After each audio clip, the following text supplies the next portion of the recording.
Good afternoon. Welcome. Thank you for joining us. This is the Marion City Council work session, Tuesday, October 17th.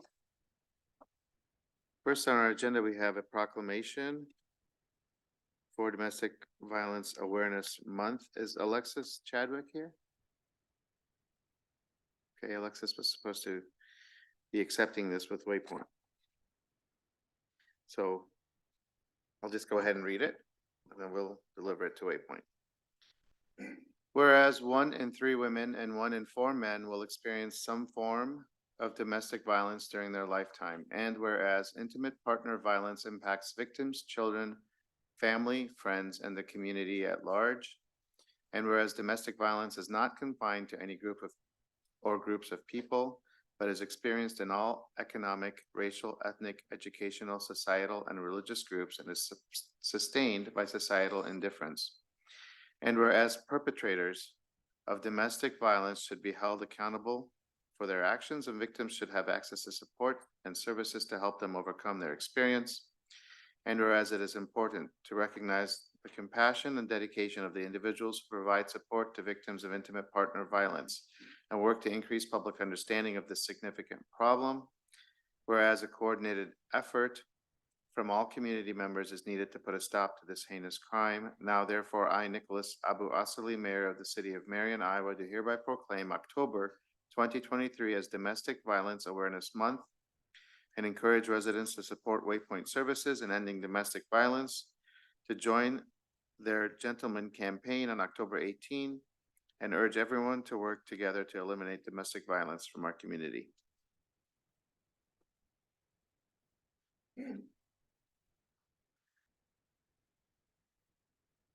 Okay, next up is a presentation. Hello, welcome. Discussion regarding the hotel motel grant program, is that correct? No, I'm sorry, this is overview of the 2024 legislative session. Sorry. Yes. Welcome. Control the slides with you. Perfect. Brian, would you like to make the introduction to this? Everyone, thank you. Yes, thank you, Your Honor. This is Dustin Miller with NYMaster. He's our lobbyist that joined Team Marion last year, February. Some of the council members met him when we went in March to Des Moines to meet with some legislators about property tax and some other things related to Marion. So with Dustin being on board, leading into the legislative session, we thought it'd be appropriate to come in and kind of give an overview of what to expect and turn it over to Dustin. Yeah, one of my mentors once told me, Dustin, Julius Caesar was a great man. He gave long speeches. His people killed him. So I promise not to belabor this and get out of your way, but give you enough information. And yes, it is good to see some of you that I saw in the legislative session again.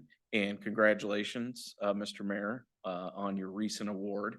I heard about it because Mayor Bob from Urbandale is one of my law partners that you beat out for it. And I said, that absolutely, Mayor.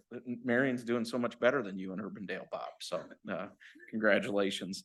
I'm just going to give you a little bit of what we saw in this legislation with this legislative session and what we anticipate for those that don't follow the legislative sessions. They're in 2-year assemblies based upon 2-year cycles of representatives. In the 90th General Assembly, in that 2-year cycle, we had our first legislative session. And since 2017, Republicans have controlled both the Senate and the House, as well as the governor.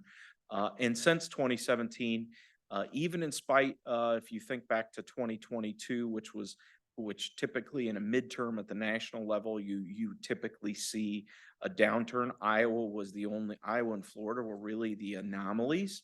That the national politics didn't impact Iowa, and those majorities were further expanded. What has been accomplished under these majorities since 2017?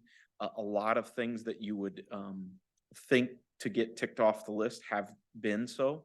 And that actually has a pretty big impact on what we anticipate. And some of these names should be familiar to you.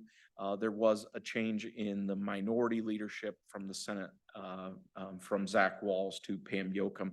But this impacts how you get things done. One of the biggest things is the Senate at 34 can confirm, if they have all the votes without a single Democratic vote, any appointment. I'm not going to go through these. You went through them painfully yourself. SF 181 being that rollback change that they made. And then obviously the one that you're still trying to make determinations on, property tax reform. One of the things that I've been doing on your behalf is making sure that people understand that that is a long-term forecasting issue that you're working through. And also making sure that pieces of information of a museum recently reached out to me that's a client of our firm, and they said, well, our levy's going away. Yes. And how you're going to manage those things in your community, making sure that they understand that this, while they made a decision last year, forecasting wise, you have a long tail on this. And also there hasn't been legislation that has passed either chamber. That is one thing that we all kind of anticipated on traffic cameras. We anticipate there being more pressure this year, but certainly something that I'll talk about and we're working on currently. I want to jump past youth employment. That was something that we worked on related to. A lot of it was just updating things related that had been in since the Depression era. Kids couldn't use microwaves prior to this legislation. And ultimately, some of these other things like E-Verify would have been an additional mandate on you that would have cost you more money, things that we've worked against. The state is in a good spot from a budget standpoint. As you can see, nearly $2 billion surplus plus nearly $4 billion sitting there. The reason I give that out to you is I think we anticipate there being another round of income tax. I don't anticipate corporate being in there, but personal income tax. If you remember from 2 years ago, the legislation was to get it down to 3.9% flat tax for personal income tax. I would anticipate a further reduction work on a further reduction from that. And the corporate receipts being enough that we're seeing the corporate tax rate, that will jump down eventually to 5.5% and be capped at that moving forward. That's a really good thing from an economic development perspective. Just a side note is, prior to 2017, Iowa was tied for the worst corporate tax rate in the entire country. And ultimately, that kicks you off of site selectors. And so you're not even in competition for economic development projects, and you don't even realize it. Now we'll be in a place where we went from a highly complex system to a lower tax simplified system. The projections were a slight decrease. One of the things that I'm watching for that could have an impact is certainly how the federal money is going to impact the COVID money going away, how that's going to impact state budgets moving forward. The timeline, as I mentioned, this is a shorter session, literally and typically figuratively. The first session of a General Assembly is 110 days. Always the second session is 100 days. That just is a matter of how long they get their per diem is what that sets. But I really fully anticipate that the end of session being very quick for twofold. One is there's been a lot of things that have been done since 2017 that doesn't leave a lot of things that as a government affairs professional, you can kind of get a sense of what things people want. And it's much more challenging to find what the next thing is. And then the other one is always getting out and door knocking, but with such sizable majorities, that's not as big a risk as we've seen in the past. Some of the priorities that we have seen, there's a boards and commissions review that we anticipate, as I mentioned, a reduction in income tax. That's good for this community, ultimately, because I think the focus in the on income tax, I'm getting the sense more and more that we won't see a property tax 2.0 1 year after you went through pretty sizable changes.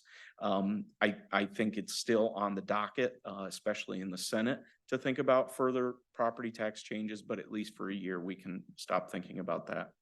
And ultimately, something that impacts this community as well, there was a mega site bill last year that did not make it through the House. There will be continued push for that to give the Economic Development Authority a closing fund for very large scale investment projects.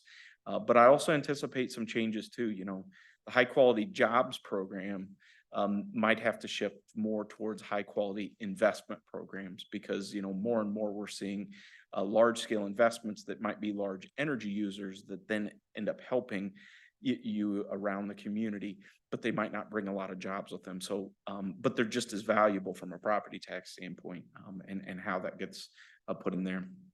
The other thing in the Senate, as I mentioned, income taxes there, but energy. If you saw an announcement last week, Alliant announced another rate case with pretty sizable jumps. I would anticipate that there is a very lengthy discussion about energy usage in this and how it gets regulated in this upcoming session. The other things that I would add to my list is pipelines. You've seen a lot of newspaper articles about that. There will be a pretty significant amount of push, not necessarily around pipelines, but around the use of eminent domain. And one of the things that we watch for you is to make sure that that doesn't spill over to uses, you know, within city limits for basic infrastructure, and trying to keep it solely focused on what their goal is. Questions? I said I would not take long. Questions? Anyone? Go ahead. So first off, thank you for this overview. Do you have any visibility into if income tax is eliminated? What then? How are things then funded if not with income tax? And I guess I'm really asking, and I've just mentioned this as a historical piece.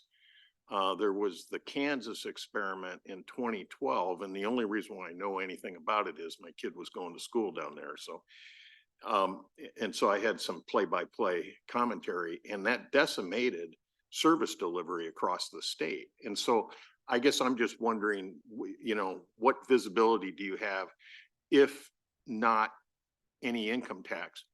What else? Yeah, it's a great question. And one of the hats I wear is I represent the chambers across the state. And that's one of our questions. The big push on income tax, I completely understand getting the state off of the naughty list, right? Of where site selectors are seeing our, you know, when we're scoring. Well, we're on the path of that not occurring anymore. So one of our perspectives is, well, to your point, let's be pretty careful and prudent about this. I think $5 billion in the bank is obviously, you know, good to phase some of these things in, but we've never been a high growth state, right? That since we're actually the lowest growth state in the country since 1900. So be careful about whether it's, and this is, you know, kind of from the Democratic side, what they would say is whether it was Kansas or Louisiana that had pretty significant federal influx of dollars, Katrina, and in that case, it was the stimulus in 2008 in Kansas. You have to be very careful about, you know, where you're going to get to. I've lived in South Dakota where it isn't Sioux Falls, and having zero income tax, I can assure you, is not as illustrious as people want to believe. I think, you know, I can get pretty philosophical with you about the manner of, do tax cuts work at a countrywide versus regional? But I think there's just a group of people that just believe, you know, if you have that amount of money in the bank that you have to reduce taxes. But I think there's going to be a pretty healthy conversation about, okay, getting to zero, what does that mean? How do you fund your priorities? Okay, thank you. Oh, go ahead, Steve. So, yeah, I mean, going back to my CPA days, many, many decades ago.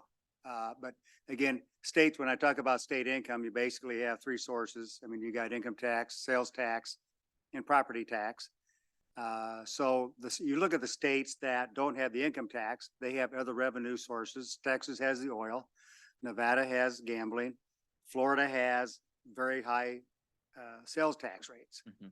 So if you can't get it from one pot, you're gonna have to get it from the other. So if I think what Iowa did last year on the income tax, individual income tax side was terrific because we're more competitive now. That top 10% is no longer there. Retirement income isn't taxable. So what they did already was gigantic, compared to what we have had historically. And I think that puts us somewhere in the middle probably. But again, I think they got to be careful in forecasting where they're going to get that money from in the future, because otherwise there's going to be taking it all out of the reserves. But anyway, my comment is this. One of the things we've seen since we've had the Republican control over the last 6 years is a tendency to take away from home rule, from local control, from letting cities make decisions. They're starting to enact legislation where the state is making the decision and taking it away from the towns and the cities. So do you anticipate there's going to be more coming in that arena, or how do we start fending that off? Ryan just heard me say this, that I was talking with a senator from your area just this week. And was talking about the concept of solar siting and, the state coming in. And the initial legislation that they put forward was essentially creating a two-tier system where increased regulation by the state and increased regulation at the local level. And I said, from an industry perspective, with Republican majorities, I would think that, we're okay with this or that, but don't create two systems. And I said, so either you give us a state system or a local system. And he said, well, geez, I'm going to have to tell my county supervisors that I'm taking their zoning away from this. And that'd be pretty hard. And Ryan heard me say this. My response was, you've done it 33 other times since 2017. And they chop and paste the same minimum wage preemption language. And that's what's been really fascinating in the past few years of majority. It's just so simple. There was a propane issue a few years ago with and no one was trying to do this. So they said, well, just in case somebody thinks about it. So I would anticipate that course being there, and it's something that we have to, get ahead of because it's just so hard with 940 cities. They can go find a bad example, right? It's just what is out there, but helping people to not be knee-jerk reaction. But, because that language out there, it becomes a knee-jerk reaction that somebody just puts in place. So it's something we have to watch for. What do you do to get ahead of it then? Make sure that, and that's some of the things that I'm working with your staff and work with you on, is identifying the right people. I actually think one of the best thing that's happened is Bettendorf sent one of their city council members is now a senator, and he's really helpful in understanding what's, first of all, people rely on him because he was city council member for 10 years. And he's pretty balanced. Do we have any volunteers? Who's likely for that, Mr. Merritt? Sorry. Yeah, so it's really challenging because, especially, what I would say is in divided government, it's easier to figure out the fissures. Now with single party control, it's very challenging. And it can become a groupthink kind of situation where it can be very challenging to stop. The property tax was the prime example. Only a handful of people knew that deal was even going to get put in place. So, Go ahead. yeah, so the gentleman from Bettendorf that was a city council member is now a state senator? Yep, Senator Scott Webster. And is a source of authoritative information about the concerns, the activities, the operations at the local level for other legislators? Yes. So it really comes down to the primary thing, and I think, Ryan, you've started making headway on this along with Dustin and others about the education effort about, if you're thinking about X, here's going to be the impact at the local level. If you're thinking about Y, here's the impact at the local level. That I would have to say 90% of our legislators don't have that visibility. Or some great percentage, because they've not been deep in the weeds at the local level. Yeah, and that's one of the things we talked about when everybody came up is you could imagine this world is getting so more complicated year after year. So one of the things I would say is, how many legislators understand I do renewable energy siting? And, how many actually understand when they talk about solar siting, what it actually takes to do this? I do energy policy. Not many legislators actually understand the mechanics of rate making. And so that's the challenge is, and I think, I mentioned Senator Webster, that's what's really beneficial is to have somebody who actually knows. That's why you see that, there's always a teacher, there's always law enforcement, that people want to make sure that their folks are inside to be a better advocate internally. Randy? Oh, you're, okay. Do you have any insight on where the eminent domain issue is how that's gonna play? I honestly think with as few as issues that are out there, that this could be, what we kind of talk about as end of session issues that, and I could see this one being the one that kind of holds things up. And as I said, it's not necessarily a pipeline itself, it's the use of eminent domain. And it is really interesting if you've watched it, the Strange Bedfellows of the John Birch Society with the Sierra Club is really fascinating. And I just think with the hearings going on, members of the legislature are just hearing more and more. And we saw efforts last year that were really concerning, that all of a sudden it impacted infrastructure, not just pipelines for carbon sequestration. And that's the really worrisome aspect, especially for a high growth city, is you are going to have places where you're going to have to put infrastructure. Do you want to use it? No. But, how you utilize it in a more urban setting is very different than, traipsing across the countryside. Steve? One more follow-up question. By the way, I think having you on board is going to pay many, many dividends down the road. So I think it's fantastic having you on board to assist us and direct us in this area. But my question is, last year, the governor had the school tuition as her main item. So what do we know what item she's going to try to bull rush through in the first week of session? And if you remember, last session had the education savings account, and then also a couple weeks later were two tort reforms. One was medical malpractice tort reform, and the other one was commercial vehicle. That really, you remember, there were over 50 brand new legislators last year.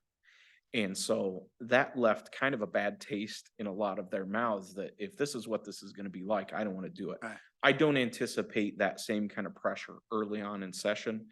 Her priorities are income tax, as she stated, further income tax, and then this boards and commissions. Outside of that, there's no real line of sight on what they're looking at. All right, thanks.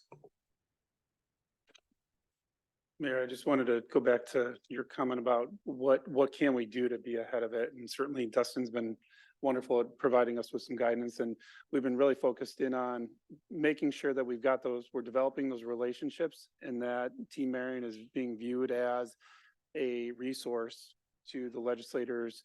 When we went to Des Moines at the end of March, Dustin and Casey on his team had set up our visits with key leadership folks, so we can go and tell the story and have that conversation. Follow up to that was several months later. We got a call from a staffer with the Department of Management asking us some questions about information that we had communicated during that visit. And so that was a positive thing. Leanne and I spent about an hour and a half meeting with that staff person, walking through how we do our budget and some of the analysis that we do. So really a lot of what we've been trying to focus in on is developing those relationships, identifying, our peers in other communities. ATE legislation, that's going to be something that's going to be important this upcoming year. We've started talking to our peers in Cedar Rapids, Des Moines, some other communities, but we're also have started to share information And chief and deputy chief have done a great job of starting to collect the information as we've been rolling out the AT enforcement. And so that's the storytelling, sharing the information, building those relationships, and making sure that we're viewed as a resource and not an adversary has been something that we've really been focusing in on. And as Councilman Jensen said, Dustin has been tremendously helpful in that process. Be interesting to see if all this good work is actually going to make an impact, because there seems to be just this, decisions made based on narrow ideology, and it's just, it doesn't matter. I mean, up until now, it seems like you can say whatever, you can send as many letters as you want to, you can talk to anybody you want, you can. And in that last couple of weeks of the session, they're just gonna push it through. And Yeah, and you and I talked about, I mean, that last last few days of session, how they came up with property tax. Yeah.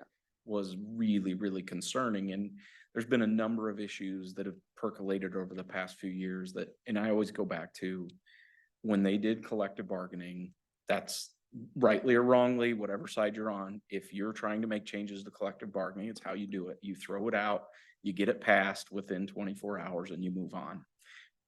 But what's alarming is every issue has become that way, that it comes out at 3 o'clock, you have a subcommittee the next day, and is this really that complicated? And you can't change, one comma or one semicolon, like that's concerning. And I think some of that's just the nature of large majorities, but yeah, that's some of the things that we're really, as government affairs professionals, watching for. And if I can jump on to that, Yeah. because it ties to your question of how do you stay in front of it? So having representation at the Capitol where we can catch it real time or as close to that as possible. But then, one of the things that we hear from others, and we invited our other boards, there's the Library Board and Civil Rights Commission, is, what can we do? So in those instances, if you have personal relationships with folks that have political connections or whatnot, that's where that call to, make some calls, rely on, tap into some of those relationships that our elected officials have, community members have. That's going to be the grassroots effort. That's going to be so critically important to success moving forward. And I would say that's absolutely spot on. You have put your name on a ballot. And so in many ways, you are more effective at grassroots than me because there's the respect there of you've put your name on a ballot. And that means something to the legislators. It's not something I've done. yeah, well, certainly we have to try. I don't mean to sound dismissive of all the efforts. And we're really happy you're on our team, and and Ryan and the team and everybody's doing what we can. We cannot try. We can't not try. So, thank you for all your work. Anyone else have anything else? Okay, Thank you. thank you for Appreciate it, coming. guys. Appreciate it.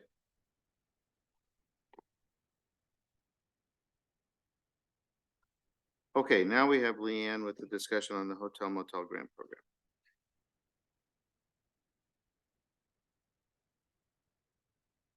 Thank you. During the fiscal year 2024 Hotel Motel Award Committee recommendation, City Council did hold a discussion as it related to Marion Chamber of Commerce and Uptown Marion.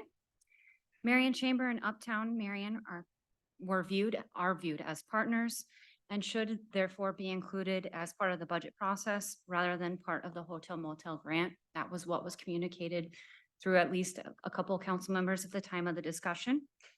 I do have some of the language from our policy that guides the hotel motel grant program on the screen. As you can see in the hotel motel grant program, the language is flexible and does not prohibit City Council from directly allocating dollars during the budget process for those two organizations. Therefore, staff is not recommending a change to the program, but rather changes to the budgeting process. Here you can see on the screen what we have been providing in our budget at this time. We do directly allocate to the Cedar Rapids Tourism Office for the tourism guide. That is something Amber works to have that Marion publication in. And then we do also directly allocate dollars for the Marion Leadership in Action Program, which provide the winter lights and the banners that are again owned by the city of Marion. So what staff would recommend is that we add Marion Chamber of Commerce and Uptown Marion as organizations that are budgeted and have a longer discussion during the budget process.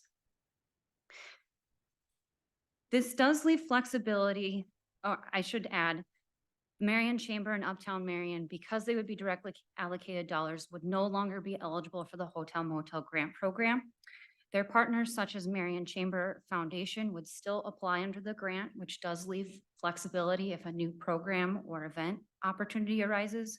And we did meet and have a conversation with Jill at the chamber, and she is in support of this change. And it would actually assist them in their budgeting efforts because they are creating their budget with a big unknown there of whether they will receive dollars from the city or what dollar amount the city will provide. The implication is that the grant program would decrease if provided the full request for fiscal year 24. For example, the amount for the grant program would have been $45,000 instead of $175,000. With that, I'd like to turn it over to City Council to see if this is a direction you would like to go. Go ahead, Grant. So Leanne, what I take from this is it provides greater funding certainty for Uptown Marion and the chamber. But that funding certainty is determined through our standard budgeting process, which then requires them to probably then develop some long-range planning that might be thinking out multiple budget years. Is that a safe assumption? What I can assure you is that we would be requesting as part of the budget process, the request come forward. And so I've already kind of communicated to Jill that we'd be looking for their request on or around November 15th. Okay. Which would probably lend itself to more forward-thinking budgeting if they're not already doing that. And they're likely already doing that. We're just not asking for it. Sure. Okay. So that's a good, that's a positive change. Okay, thanks. Anybody else? How is the oversight of how the funds are spent different with the two processes? With the two processes, as far as the budget process, with the Cedar Rapids Tourism Office, as I said, Amber works directly with the Cedar Rapids Tourism to create the page. And so that expense comes forward and we pay for it on the Marion Leadership and Action Program. You're well abreast of that one. The chamber submits the actual invoice to us and we pay our portion of those invoices. We would expect that with the hotel motel grant program, there's actually a form that they fill out both at the time when they request the grant, but also when they're requesting their reimbursement for their funds. Yeah. And it does require that they document the expenses. Okay. So as we make this change with the chamber in Uptown Marion, we would be requesting in advance their request, which will come with some of that detail. And then throughout the year, we would have a check-in with them to make sure those dollars are being expended for those. Okay, so that's Purposes. built in. I mean, Yeah. like we would with our departments that we budget. That's built into the That would be built into the process. process. Okay. Anyone else? That's good to me. Okay, are you looking, oh, you have more? So just given that, it sounds like you're all in support of that. There would be no policy update actually needed. The policy does provide the flexibility, and then it would be on staff to implement this new process. And then you can expect when you come to the budget work session that we would have a more fruitful discussion as it relates to hotel motel, because there would be more to discuss. Yeah, go ahead, Sarah. So looking forward, is this a year, is this like an every year? Is this something that's 5 years? How much we all drop off the planet? There's new people have to pick this up. Someone says, how did this get decided? Or how long was this agreement? That's part of this too? Or when we're talking to Jill, you know, like, is this a year, this changes, right? I guess this changes occurred to the policy and how we're looking to work with them on the funds. It It's changes- just changed. It changes the application of the policy, and council has the flexibility of providing if you would like to change the policy, we certainly could and explicitly call them out. I don't recommend that because you have the flexibility. And then that would just be on us as staff to implement the policy as wished by the council. So that would be part of our budget instructions. We've had the conversation with Jill and Brooke at our economic development team meetings a week or two ago, explaining kind of what the process would be. So we would implement the process until council said, well, we don't want to do it this way anymore.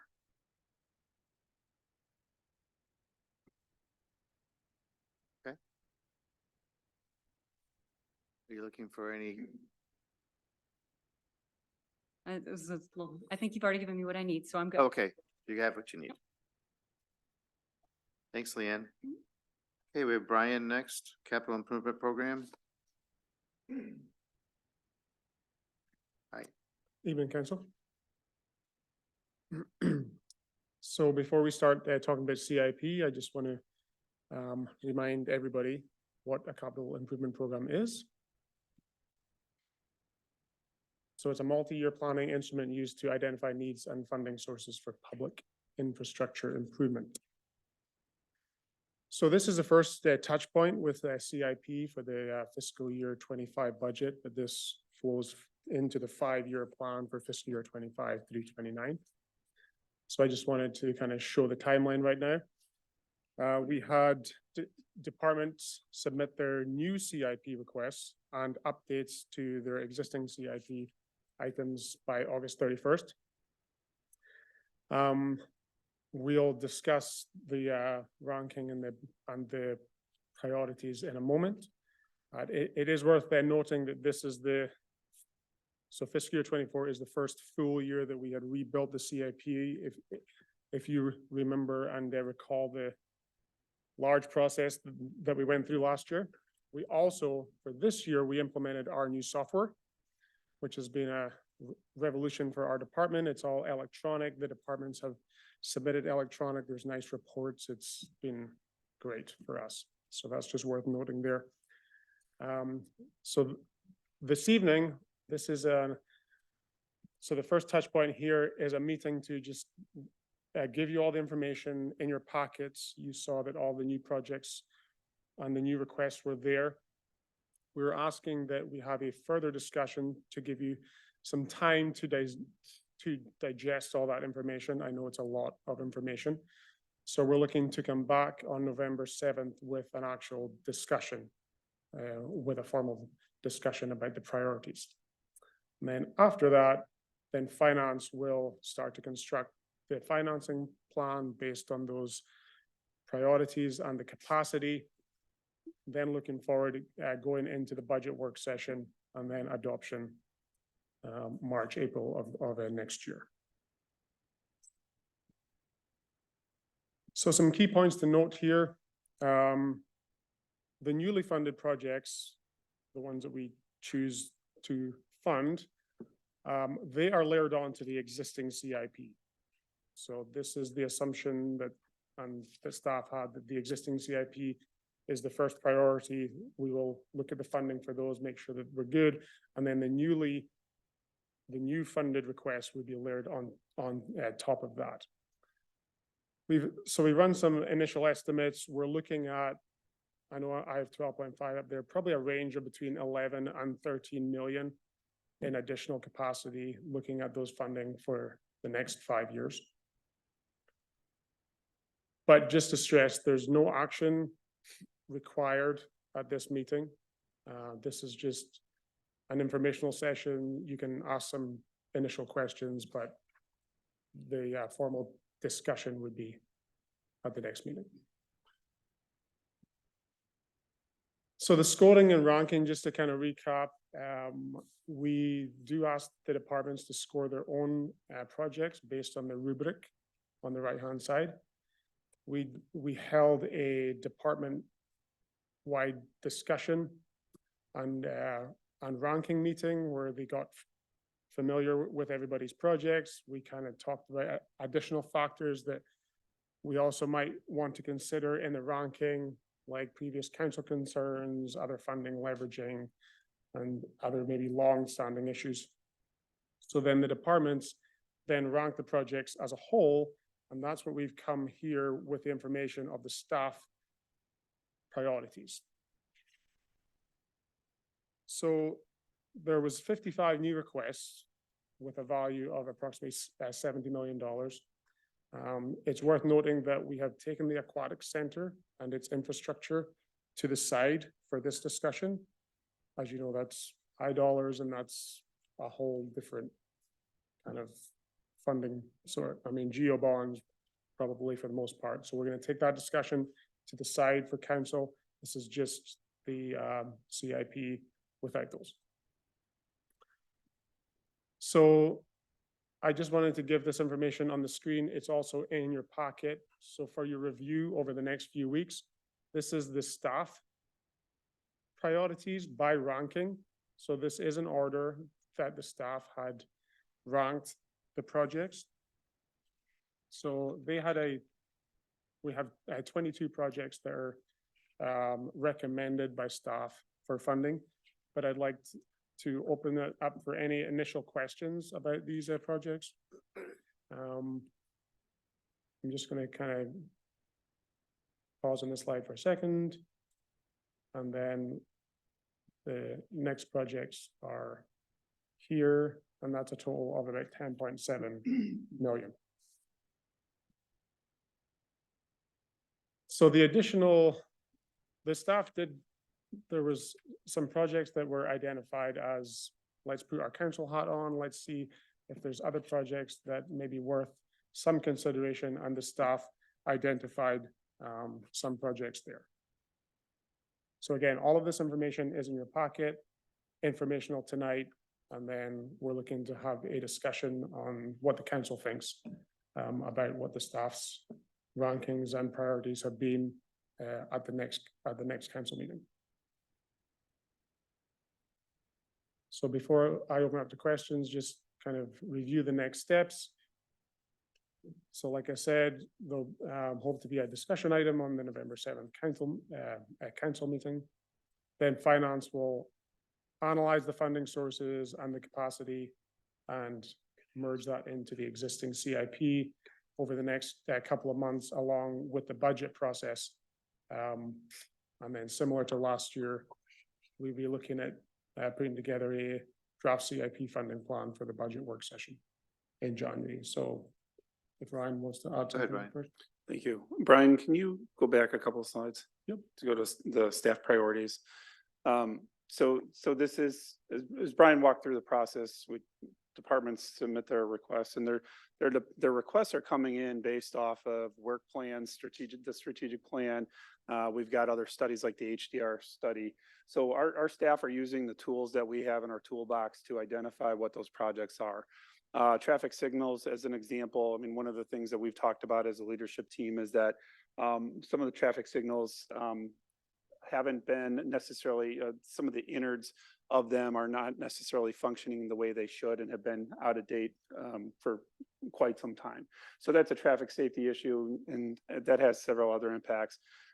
As an example, Smithland Drive, I mean, that's a situation where that's a portion of the community that was annexed in, and they're on well and septic, and we know that there's starting to be some failures. So it becomes a health safety issue. Some other things, just larger projects, the storm sewer master plan, as an example, that's something that was brought up when we were talking about the Willowwood neighborhood issue, where we identified some stormwater issues in the backyard.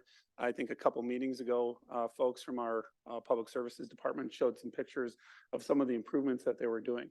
And one of the things that we talked about as a team from that standpoint was, hey, we have the HDR study from a sanitary sewer perspective, but we don't have anything of a master plan like that to identify where our work and our investment should be on the storm sewer.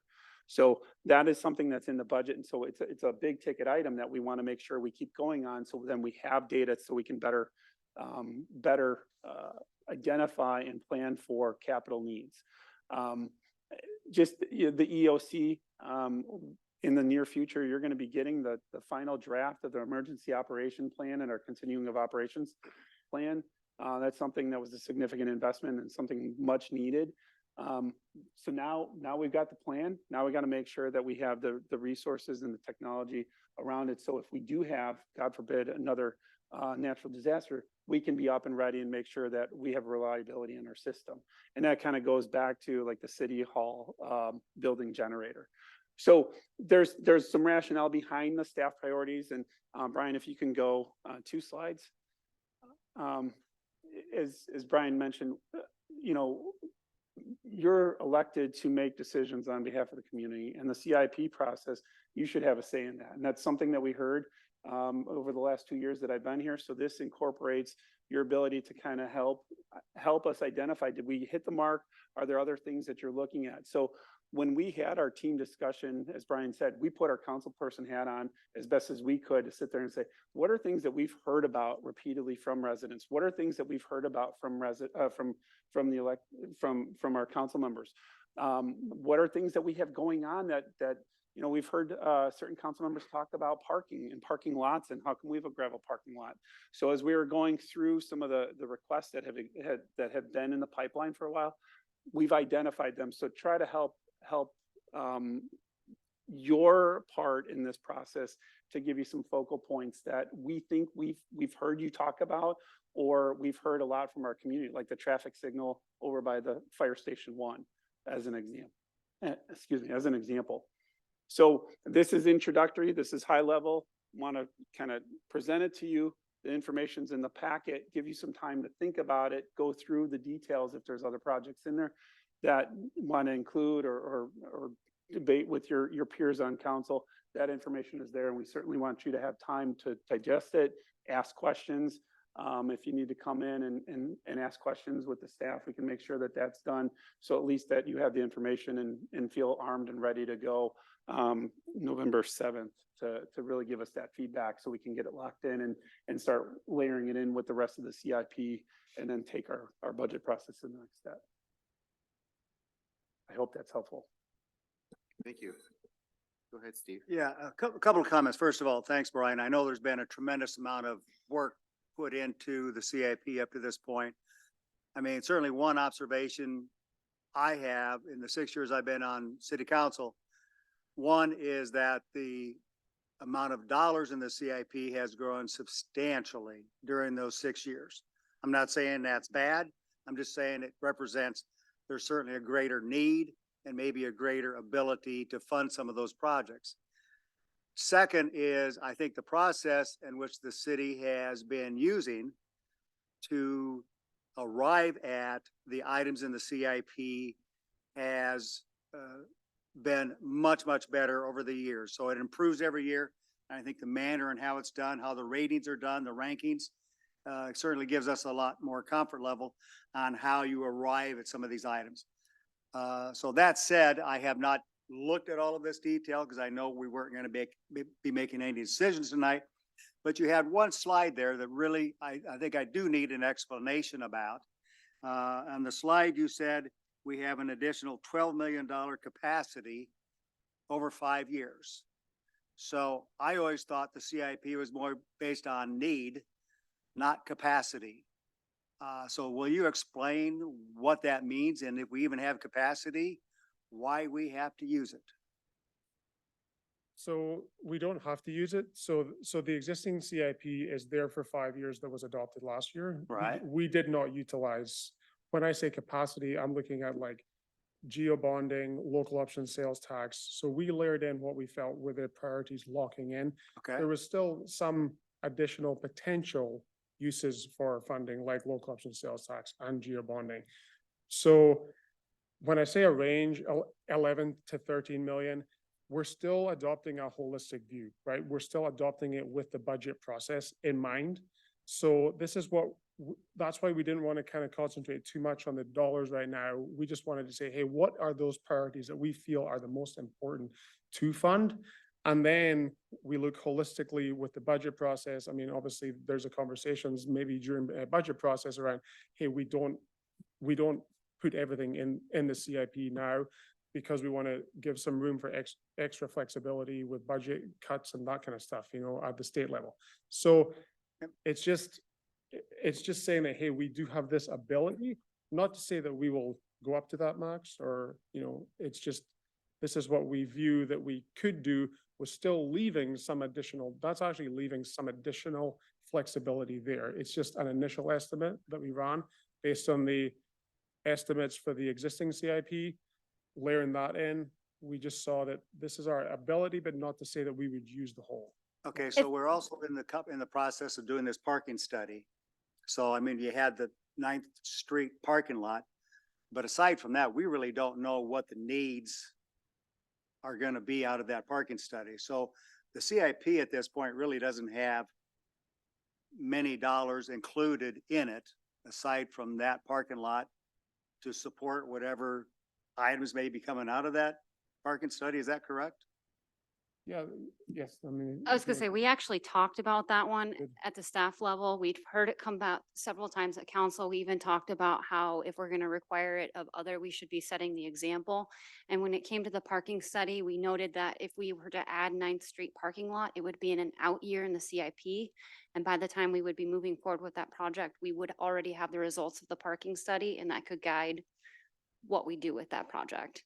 Whether we move forward with it as we have it scoped out here, or whether we shift based on the parking study. I mean, So these are over 5 years also. And Well, we, yeah, and yeah. so we all know that the CIP could change based on the priorities in the next 2-3 years. And Councilman, to your point, we'll go through, we'll get the parking study results. That's going to be information that's going to help inform this process in the future years. So there is nothing contemplated, because we don't have the results yet from the parking study. But once we get those results, it will be, that will be interjected into the process as we develop the CIP in those years. The CIP is, when you start a year, I mean, different things are going to present. I want to use the example of a road or a sewer. You never know when a sewer is going to go bad, or a road's going to deteriorate quicker than another section that you had identified. Mhm. So the CIP is going to have to fluctuate year over year. So we just, as we went through this process to identify those things that are high priorities now that we know of, based off of plans and studies and other things that we've heard, this is the submission. This is the list. The previous slide is what staff's recommending. To your point, also, $12.5 million of capacity in that list, based on what staff's presenting, it's only about 10 and a half. So we're, just because we can doesn't mean we should. So we're taking that approach. We're trying to be realistic about our ability to deliver on those projects. But also having this direction helps us then go back and look at the rest of the stuff that's there and prioritize it within the existing CIP, because we have a lot of needs, and it's just how do we layer them in, how do we schedule them, and when are we able to accomplish them? I've got one more request. I think it was done last year by your department, by the finance department. And that is, can we get a list of the fiscal year 23 capital projects and the status of those projects? Again, what I've seen in the past is we write a lot of capital projects, and we tend to anticipate we can get too much done and we can't get it all done.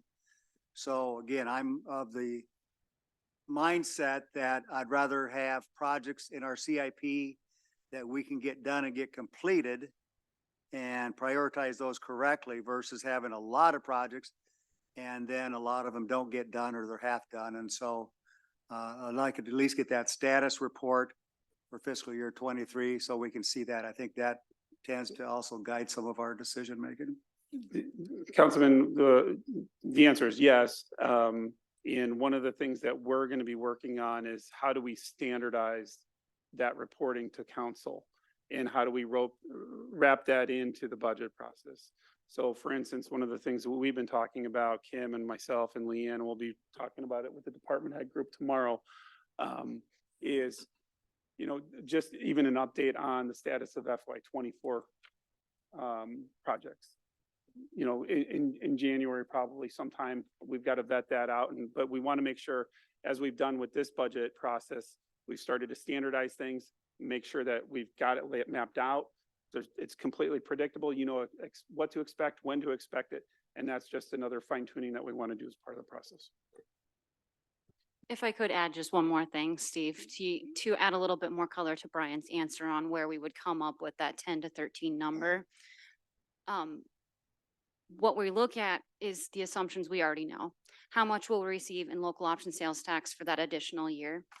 What did we model as far as geo bond funding that city council was comfortable with during last year's CIP? And what at current dollar amounts that we receiving through utilities? So those are kind of the three assumptions that we run with as we construct that number. Go ahead.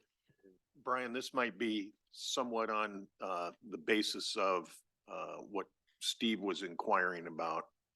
But as I look in the packet, and I'm just looking at the total project spreadsheet, it's about 5 pages long, spread across many multiple years, some past years, FY 22 all the way showing out to FY 28.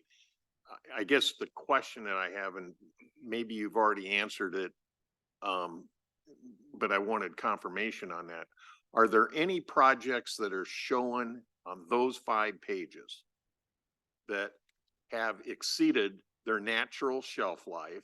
They haven't been acted on foreseeably because of change of our prioritization in the next 3 FYs.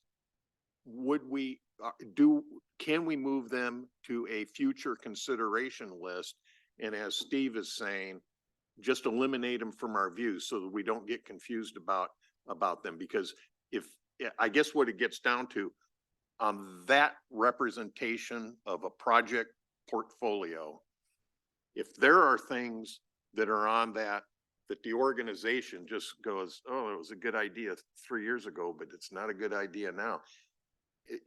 Are there those that can just be eliminated from the list and taken out of our consideration? So I just want to clarify, are you looking at the adopted CIP from last year list, or are you looking at the pages that showed the projects, the new requests and the existing? Well, starts on page 5 of 163. Hang on. It's the FY 24 to 28 capital improvement program. It's Okay. the spreadsheet. So right? that's a spreadsheet from last year. That's the adopted CIP from last year. And so those had the to-date numbers for fiscal year 22. They had the estimates for 23, and then the capital improvement program plan for 24 to 29. That's our baseline for this year. To say some of those will have dropped off into this next process over the next 5 years. And to reprioritize, there was no projects from that list that were not submitted by departments when they updated their requests. So no department said, hey, this existing project from 24 through 28 is no longer applicable. Nobody actually. So all of those projects are carrying forward. They may drop off because the project is incomplete. So when we update the list, you'll see that some drop off, but no department actually said, hey, this project is not moving forward anymore. Okay. So Councilman, so if it's in that list, it's still valid, it's still important. When we get this direction on this list that we're presenting here today and we layer it in and we have that discussion, there might be some projects that might drop off or get pushed to the FY 29 or FY 30 because they're competing against something that's a higher priority, more important. Okay, so But if it's not important, it's not going to make that list. this is a viable list. Yes. It's a matter then of really reallocation of the timing. Yep. Okay. Yep. It's and just get on a soapbox here for a second, but there is this belief that government has an endless pot of money. We don't. We have limited funds and a lot of projects, and those projects year over year compete each year with the existing projects. And so we have to have that mechanism to, how do you determine what's more important? Because everything is important in our line of work. So how do we best spend those dollars?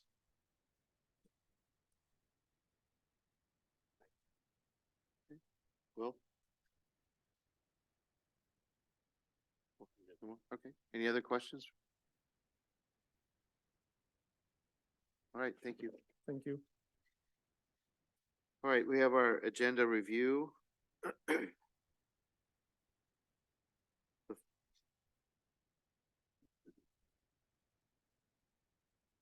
First item that's marked is on the second page of the agenda, which is number A9. Is there any item prior to A9 that anyone would like to discuss? Prior to A9?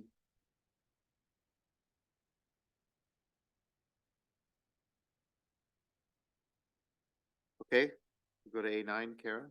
Or Kara, hello, Amy. Amy's filling in for Kara. Kara's at home with a sick child, so.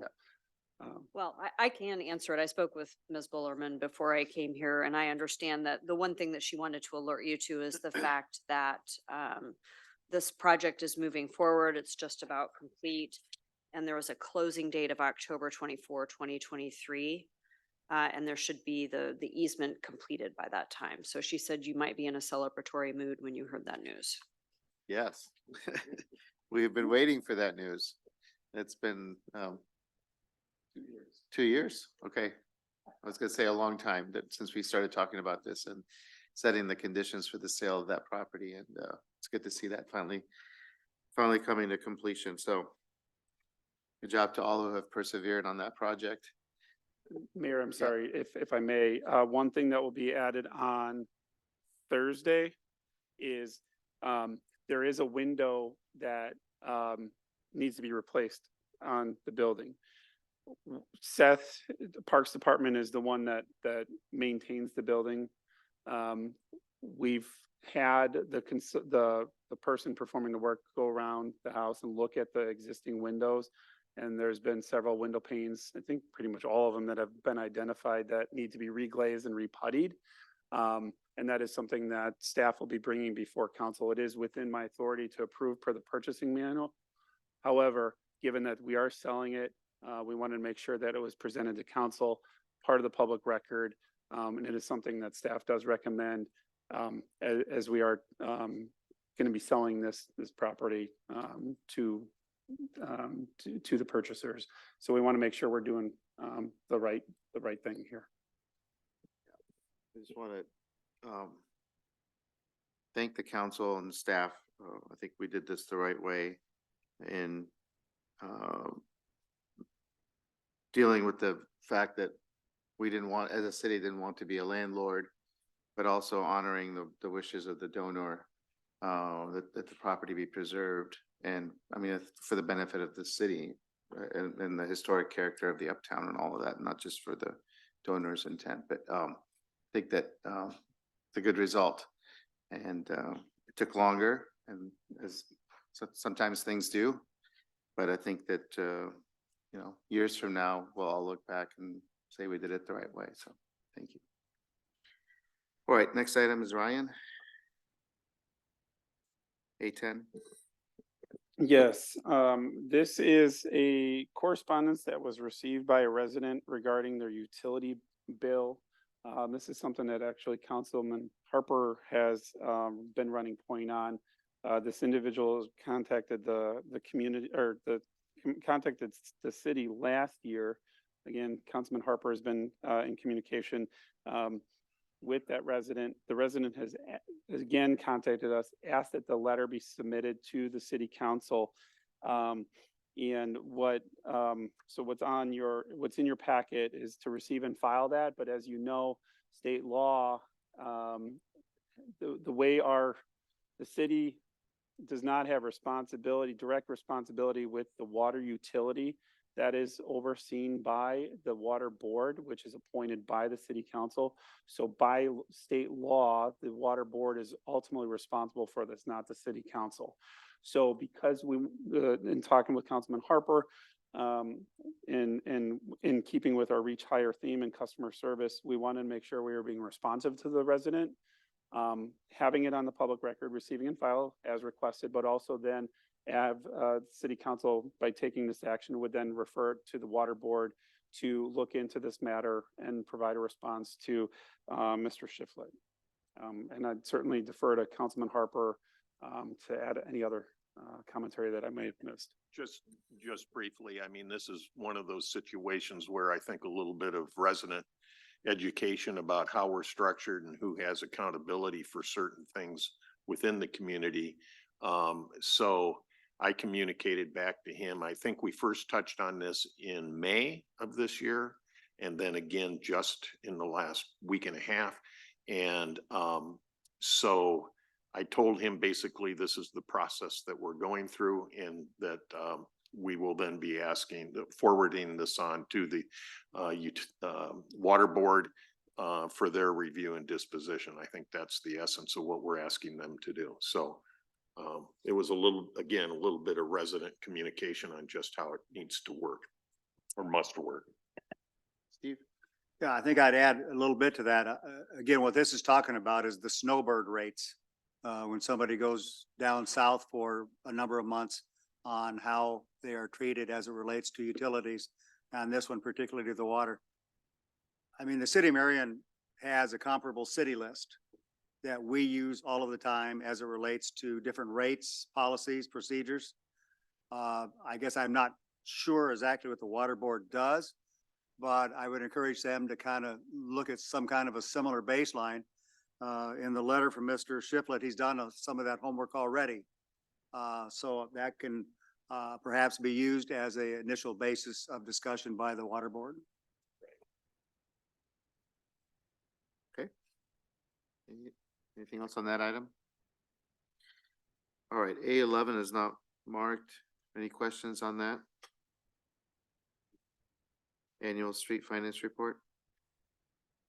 Right, Leanne, A12 and A13. A12 is a resolution approving a certificate of tax increment financing indebtedness to the Lynn County Auditor's Office.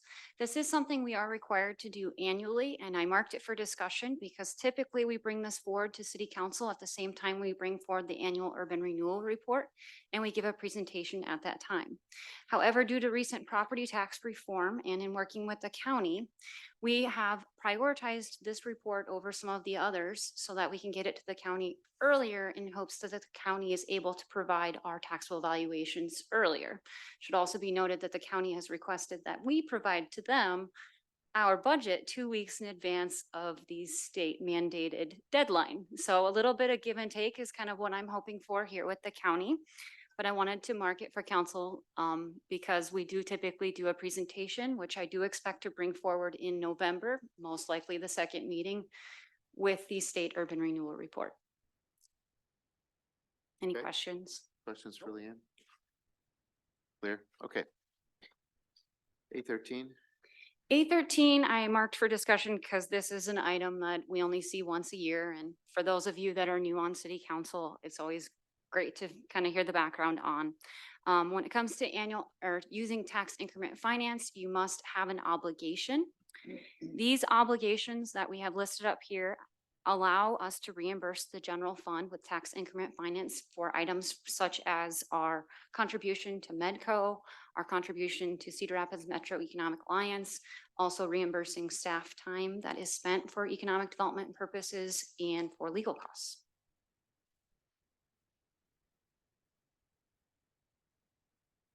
questions on this? Okay.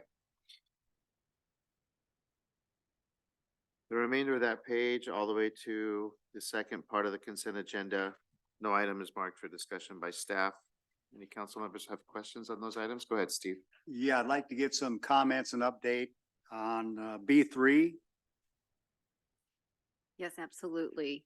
As it says on the agenda, we will have a resolution for approval for the purchase of our side load automated solid waste trucks with Kilbert equipment and authorizing that payment in to almost $2.3 million. With that, we did work through a Sourcewell cooperative. They are an agency that helps us go through the bid process, helps streamlines that process along with really giving us a bigger opportunity for numbers to come in. With that, we had, I think it was 6 different bids that came in. Kilberg, with the Labrie model, was the lowest responsive bid. Four of the 4 trucks will be 2024 Labrie split body trucks, and 1 will be a rear loading with 360 degree cameras system as well that will hold at least 3 days of storage. With that, this is our recommendation through that. And if you do have other questions and more detail about the equipment itself, Sean, Frankie is here as well, who helps manage that process along with John as well. What's the timeline for delivery?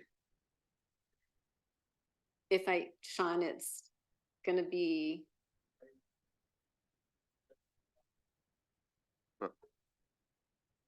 Would you mind coming to the you know, podium? Thank you.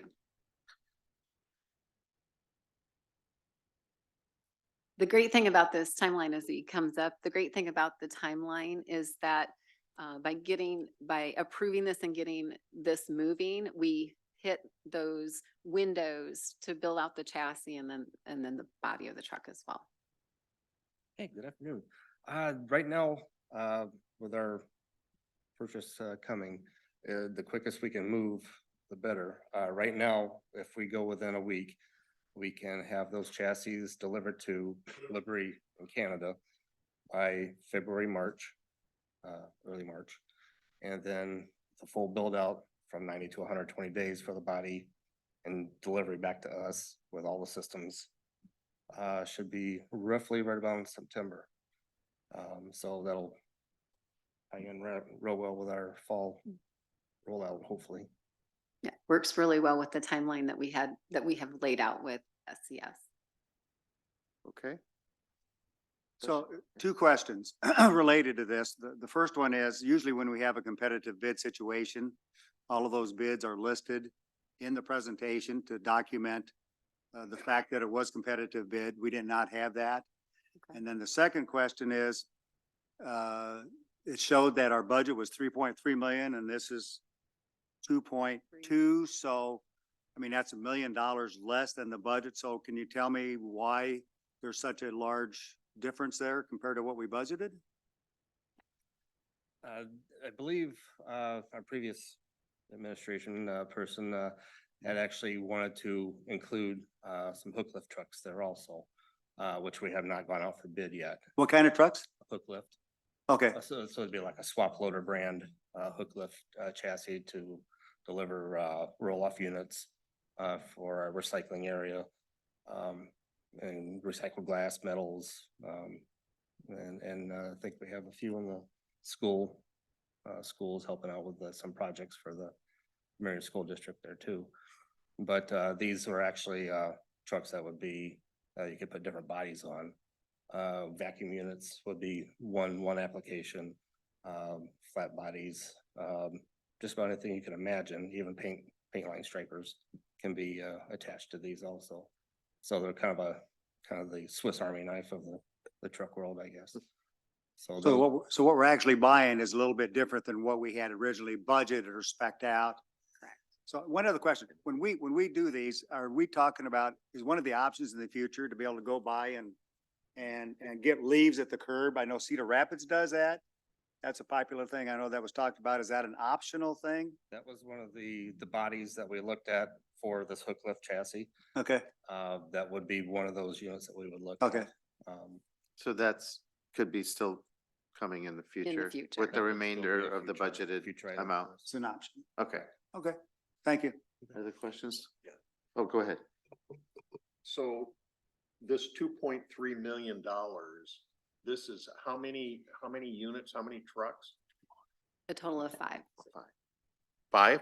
We have, we have 4 that will be the split body, and then we'll have 1 that is the rear loader. Okay, and so this $2.3 million represents 5 vehicles fully built out, Correct, ready for operation.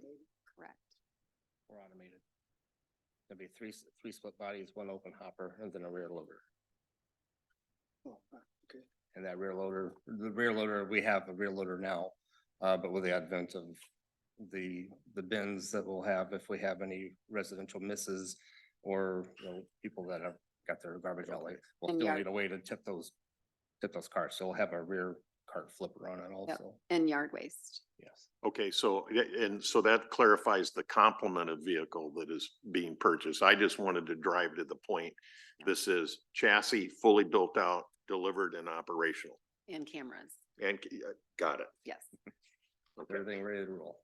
Yes. And Go ahead. This fleet works towards the implementation of the recommendations that was presented by our consultant towards the automation of our refuse recycling yard waste program. Correct. Anything else? Good job, Sean. Thank you. Okay. Anything else prior to the second part of the consent agenda? All right, I'll turn it over to Mayor Pro Tem. Thank you, Your Honor. Leanne, this is your item, A1. Similar to the one I had marked for discussion before, this is a reimbursement or an internal loan advance from the general fund for this time airport operating costs. So this is what we pay the engineers, what we pay Hughes Aerospace for any navigation systems, and what we pay our FBO operator. Any questions? So this, the total amount for this is in round numbers, 150,000. I honestly don't have it open and right in front of me, but that sounds About right on, right about right. Okay, and so it is all consulting costs, any ancillary operation costs related to the airport. Yes, this would be using our fiscal year 24 operating budget and then any difference between actual and our operating budget for fiscal year 23. Okay. Because again, it's a reimbursement. So we're going to reimburse ourselves for fiscal year 24 in 25. Okay, sorry, I kind of jumped in there with the questions that were in my mind. Anybody else have any questions on this? Yes. No? Okay, all right, thank you. All right, I think back to the mayor. Okay, was there any questions on F1? Could let you handle if no questions. Okay, regular agenda, no items are marked for discussion. Any questions on those? None? All right, we have a closed session. Okay. Right. Yep, Your Honor. I move to adjourn to closed session regarding litigation as permitted under section 21.51C of the Code of Iowa, and these are three separate items. Second. Okay, it's been moved and seconded to adjourn to closed session regarding litigation as permitted under section 21.51C of the Code of Iowa. May we have the legal counsel's statement, please? Yes, it is my opinion, based upon my discussion with Ms. Bullerman, that the topics that are proposed to be discussed during the closed session are valid topics and appropriate for this type of closed session. Thank you. Any discussion before we vote? Roll call, please.